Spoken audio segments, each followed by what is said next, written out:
Je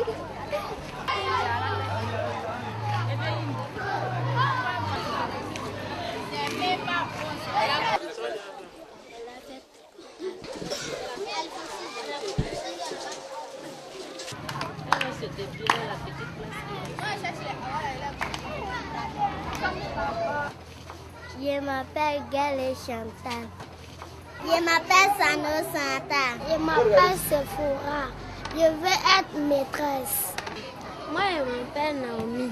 Je me nomme Olaï Abraham. J'ai 10 ans. Je m'appelle Dikeba Patiana. Poésie. Le corbeau et le renard. Maître corbeau, sur un arbre pêché, tenait en son bec un fromage. Maître renard, par l'odeur alléchée, lui était à peu près ce langage. Hey, bonjour monsieur du corbeau, que vous êtes joli, que vous me semblez beau. Sans mentir, si votre ramage se rapporte à votre plumage, vous êtes le fini des autres de ce bois. À ces mots, le corbeau ne se sent pas de joie. Et pour montrer sa belle voix, il ouvre un large bec, laisse tomber sa proie. Le renard s'en saisit et dit, mon bon monsieur, apprenez que tout flatteur vit aux dépens de celui qui l'écoute. Cette leçon vaut bien un fromage, sans doute. Le corbeau honteux et confus gira, mais un peu tard, on ne l'y prendra plus.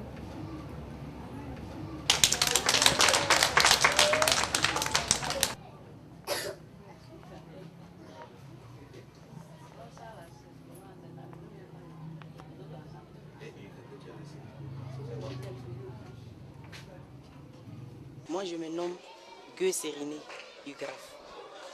Je viens de Kutonguné. Mon papa se nomme Gueux Tiemoko. On était à Touba.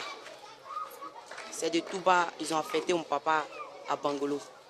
Après, il a eu une maladie, on est venu au village. C'est du village maintenant. La maladie elle était très grave et puis il est mort. C'est de ça maintenant. Mon grand frère a dit non, on va partir au village d'abord. Ce qui se passe, on va voir. On est arrivé au village, on voit un coup des messieurs, ils avaient des feux ici la tête, ils avaient des armes, des roquettes. Ils sont rentrés. Quand ils sont rentrés dans nos maisons, en ce temps, nous on était dedans. Ils sont rentrés dans notre maison. Ils ont vu les jeunes. Nous les jeunes on était dedans. Donc, nous les brutalisés, ils ont mis les armes sur nous de sortir. Quand on est sorti, on s'est mis en ligne. On a qu'à se déshabiller. On s'est déshabillé. Et puis ils ont commencé à mettre maintenant les armes dans nos mains. Que on partit au front, prenez les armes. Moi, ils m'ont donné un calage. Ils ont eu des tirs forcés. Ils ne savaient pas tirer, ils ne savaient pas ce que je vais faire pour tirer. Et puis il m'a dit, je vais te montrer comment on tire un arme et comment on la démonte. J'ai dit non. Il a dit, parce que comme j'étais avec lui, je ne peux pas. Il a dit tonton que je ne peux pas faire ça. Après, il s'est levé, il était fâché, il s'est levé. Quand il s'est levé, il est parti au dehors et puis un gars de quoi est venu. Il a remonté l'arme devant moi. Et puis il m'a dit, il a attrapé ma main. Sur l'arme, il y avait un fer accroché sur l'arme vers la droite. Il m'a dit de tirer. Il a tiré. Et puis quand il a ouvert l'arme, il y avait une balle qui était déjà placée. Et puis il a fermé. Puis il a tiré. Il a attrapé ma main. Il a mis parmi le trou.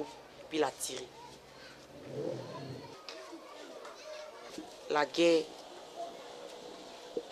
est une chose qui n'est pas bonne. La guerre, je peux dire la guerre, moi aussi m'a fatigué. Ça a fatigué mes parents. Ça a fatigué tout le monde. Moi, je ne m'attendais pas qu'un jour, ils allaient tuer les gens devant moi. Il y avait une même. Il y a un, il est venu. Il n'a pas de dents dans sa bouche. Ses cheveux étaient vilains. Il est venu, il a vu une femme qui était enceinte. Il a attrapé la femme là. C'est que quand il est rentré dans la maison, je ne sais pas comment c'est fait, mais quand il est venu, avec senti sa main. Il avait senti sa main, puis il est sorti. C'était vilain, il est sorti. Je peux dire, il a opéré la femme. Le vivant, il est sorti. Et le bébé dans sa main. Le bébé était tout mou, petit, filet, c'était dans sa main. Comme ce que j'ai vu faire avorter une femme par force devant moi-même. Quand il s'est quitté là-bas même, il n'était pas trop tranquille.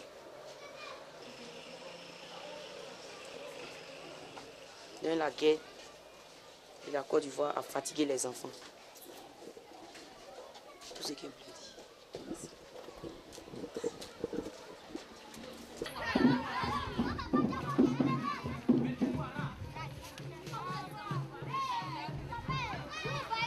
Je vais être joueur. Je vais être un joueur. Je vais être un footballeur. Je vais ressembler à celui qui sauve notre pays Drogba.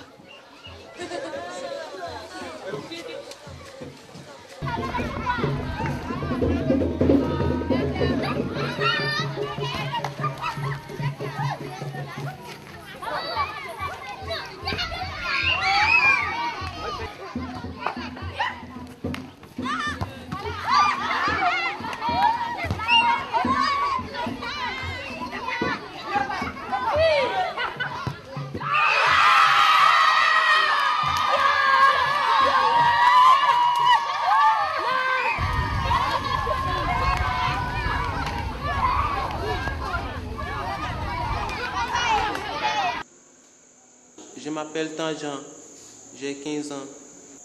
Moi, je veux faire un métier pour que mon avenir soit meilleur. Parce que dans la guerre, on a connu trop de choses, il n'y avait rien dedans. On faisait des crimes, on faisait tout à la rue même, on ne pensait même pas à notre avenir. Maintenant, j'avais un ami qui m'avait expliqué qu'il y a une centre ici où on prenait les jeunes qui n'avaient rien à foutre. Dans ça, on est venu s'inscrire ici. Donc, moi aussi, j'ai décidé de préparer mon avenir. Moi, je me nomme Tankman Élisée. J'ai 14 ans. Mon père est décédé, ma mère aussi.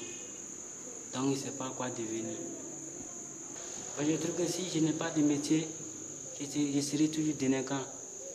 Et quand c'est pas bon, il faudrait que je me trouve un métier pour pouvoir me nourrir demain. Quand je vois des chefs aujourd'hui sont devenus quelque chose, moi j'ai envie de devenir comme eux. Oui, j'ai envie de devenir comme eux parce que quand je les vois dans des grosses voitures, sur les motos, bon, je me dis, on avait vécu pendant la guerre, ils sont devenus comment ils ont fait pour réussir. Donc, quand je les vois aujourd'hui, je ne suis pas content. Je ne suis pas content du tout. Je m'appelle Kessie Priva. J'ai 16 ans. Bon, depuis cette crise, quand j'ai laissé les armes, je suis venu au village. C'est moi qui me prends en charge maintenant, je me nourris, je cherche les manger. Mais les grands rebelles, là, eux, ils ont bénéficié. Moi, je n'ai rien gagné.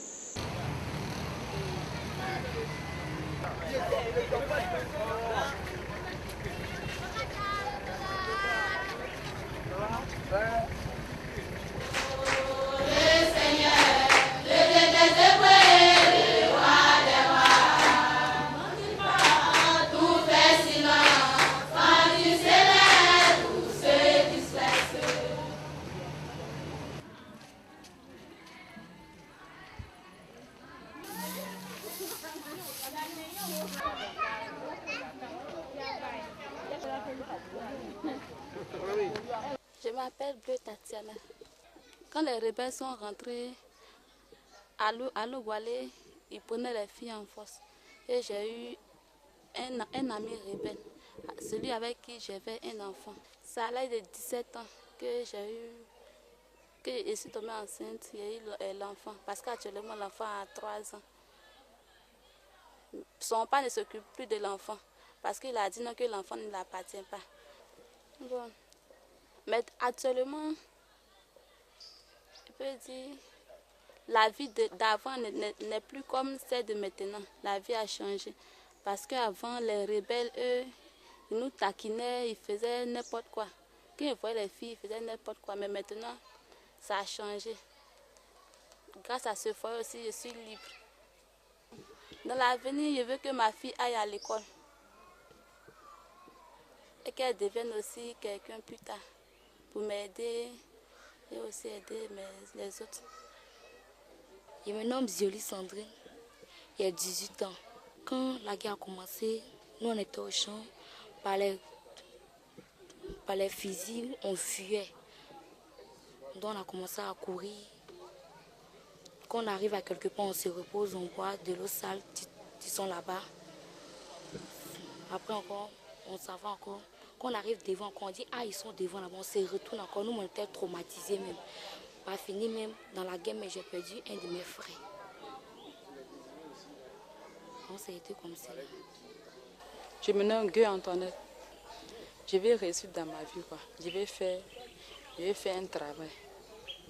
Je vais faire un travail. Là, pour ne pas que demain, un garçon me rejette encore. C'est Marie-Rose. J'ai 18 ans. Vraiment, je sais qu'actuellement là, je sais que je ne peux plus aller à l'école.